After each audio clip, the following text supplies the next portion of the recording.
అందరికీ నమస్కారం అండి. నేను doctor Jashwanth, nephrologist, Yashoda hitech city నుంచి. మొదటిగా మీ అందరికీ కృతజ్ఞతలు వచ్చినందుకు.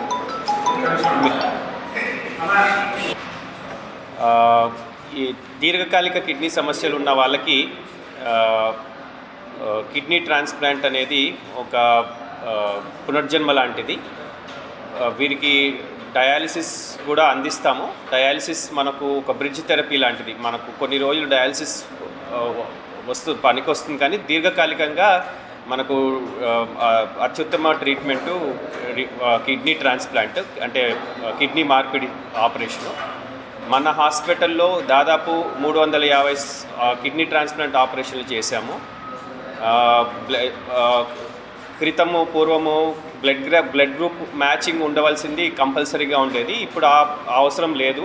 మనం మందుల ద్వారా బ్లడ్ గ్రూప్ వేరైనా సరే కిడ్నీ మార్పిడి ఆపరేషన్ చేసుకోవచ్చు. అదేవిధంగా అన్ని రకాల దీర్ఘకాలిక కిడ్నీ సమస్యలు ఉన్న వాళ్ళకి ఈ కిడ్నీ ట్రాన్స్ప్లాంట్ చేసి ఉన్నాము అత్యుత్తమ ఫలితాలతో. మన ఈ కిడ్నీ ట్రాన్స్ప్లాంట్ యొక్క అవుట్కమ్స్ అంటే దీనివల్ల మన జీవన ప్రమాణ క్వాలిటీ ఆఫ్ లైఫ్ కూడా బాగా ఇంప్రూవ్ అవుతుంది. డయాలసిస్లో ఉండేదానికంటే కూడా కిడ్నీ ట్రాన్స్ప్లాంట్ చేసుకుంటే క్వాలిటీ ఆఫ్ లైఫ్ కూడా బాగా ఇంప్రూవ్ అవుతుంది పేషెంట్స్కి. అది సో ఏవైతే ఈ అన్ని రకాల కిడ్నీ ఇప్పుడు మనకు బ్లడ్ గ్రూప్ డిఫరెంట్గా ఉన్నా కూడా కిడ్నీ ట్రాన్స్ప్లాంట్ సర్జరీస్ చేసి ఉన్నాము.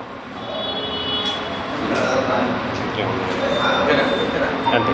ఇంకేమైనా ఉన్నాయి?